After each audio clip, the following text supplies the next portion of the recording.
Picture this. You've been walking for years, maybe every morning, maybe just around the block in the evening. It's become part of your routine, and it feels like the right thing to do.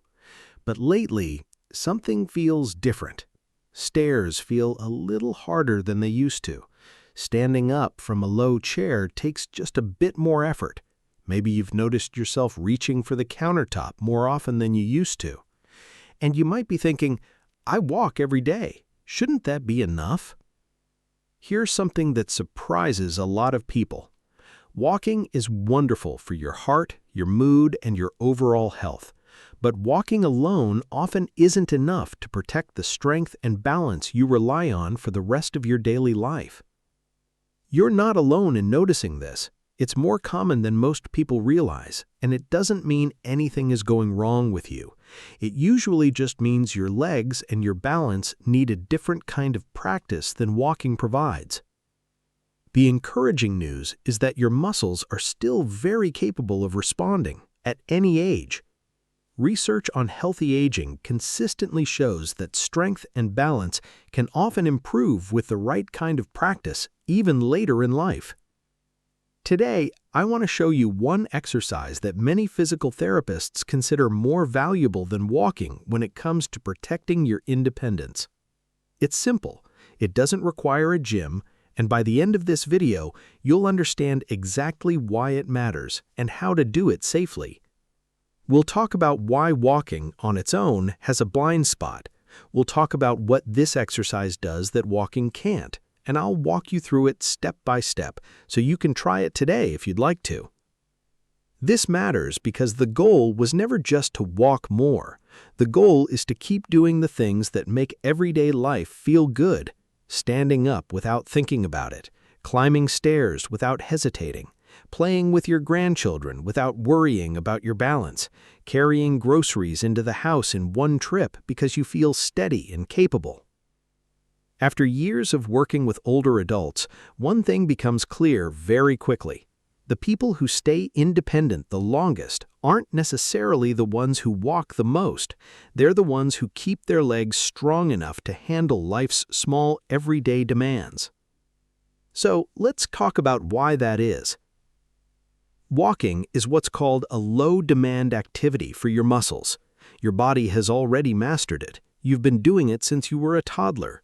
Because of that, walking rarely asks your leg muscles to work hard enough to keep them strong over time. Think of it this way. If you did the exact same easy task every single day for years, your body would eventually stop needing to adapt. It already knows how to do it. There's no reason for your muscles to get stronger. That's exactly what happens with walking as we get older. It keeps your heart healthy, it keeps you moving, but it doesn't ask enough from the muscles that help you stand up from a chair, catch yourself if you stumble, or climb a flight of stairs without stopping halfway. And there's another piece to this that many people don't realize. Walking mostly moves your body in one direction, forward. But everyday life rarely asks you to move in just one direction. You twist to reach into the back seat of your car. You shift your weight sideways to avoid a puddle on the sidewalk. You lower yourself down and push yourself back up dozens of times a day, getting out of bed, off the toilet, out of a chair. Walking simply doesn't train those movements, and over time, if those movements aren't practiced, they can start to feel less steady, less automatic, less comfortable. This is often why someone can walk several miles a week and still feel unsteady standing up from a low couch. It's not a contradiction, it's simply two different skills. So what does this exercise do that walking doesn't? It's called the sit to stand. You may have heard it called a chair squat.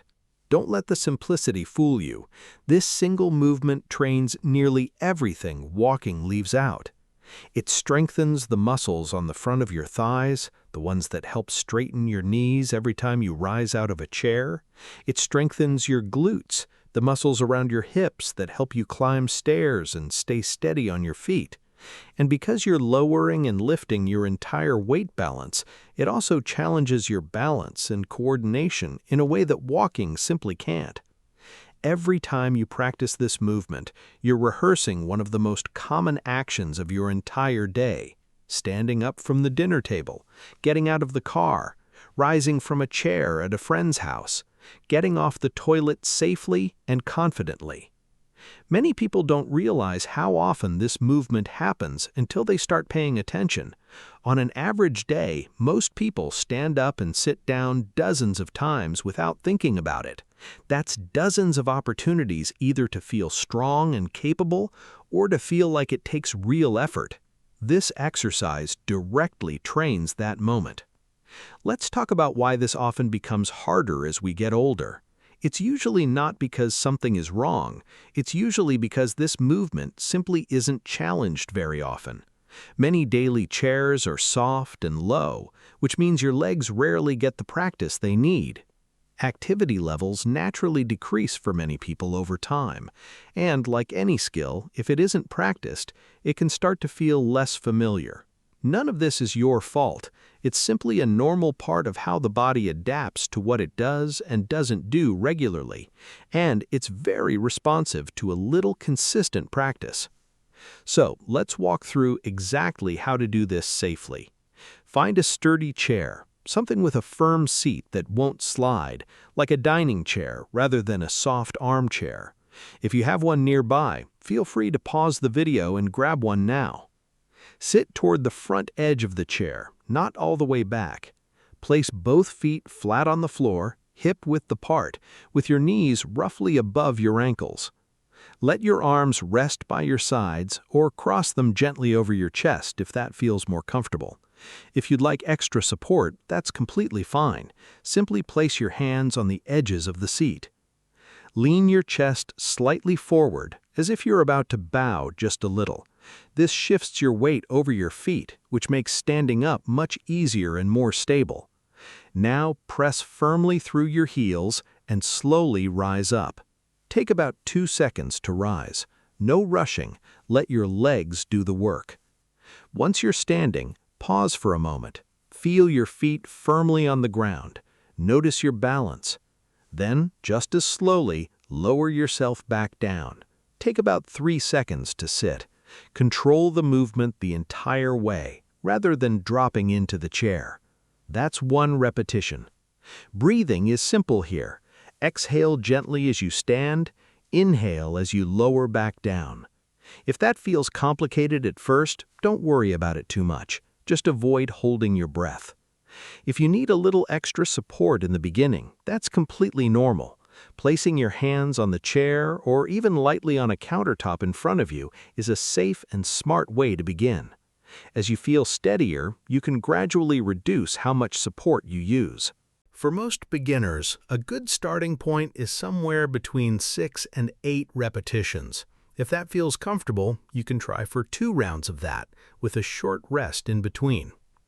2 to 3 times a week is often enough to notice a real difference.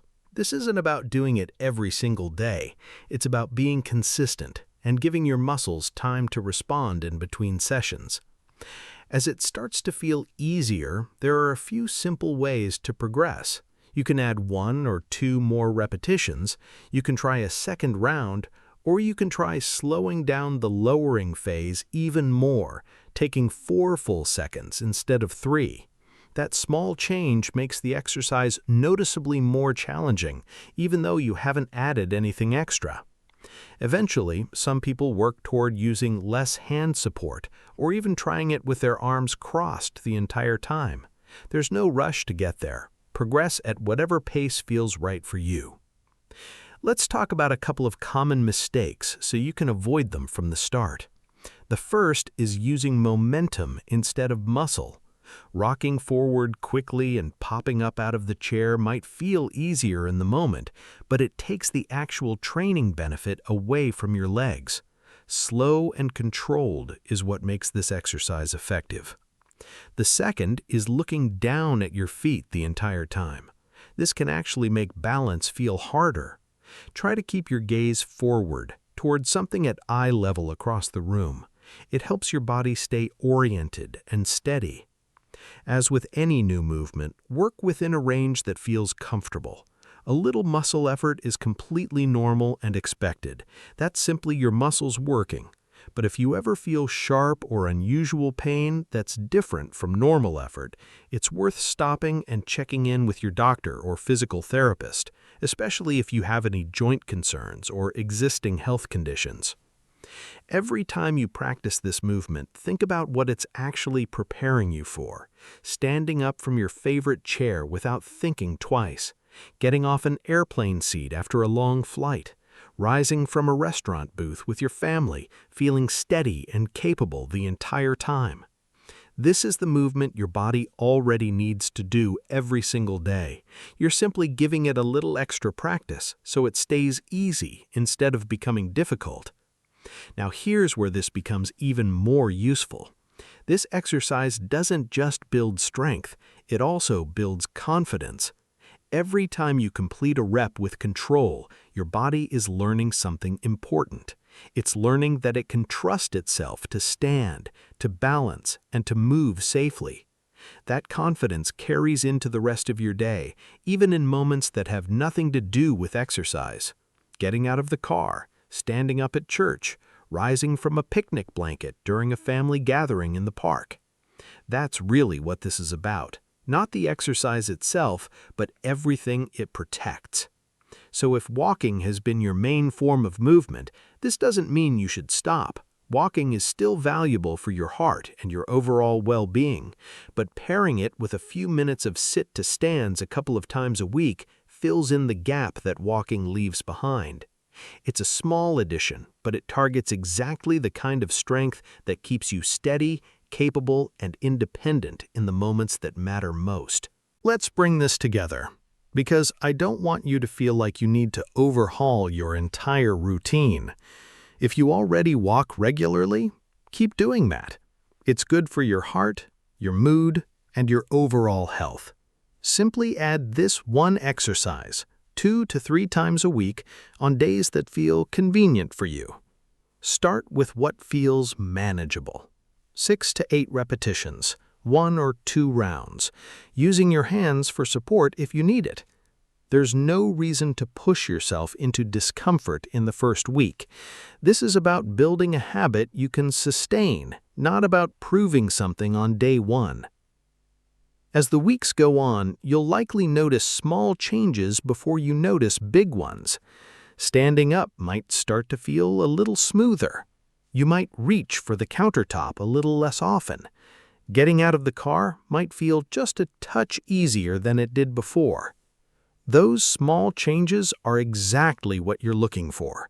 They're not dramatic, they're not overnight, but they add up and they matter, because they show up in the moments of your everyday life that you care about most. If you missed a day or even a week, that's all right. Simply pick back up where you left off. Consistency over time matters far more than perfection.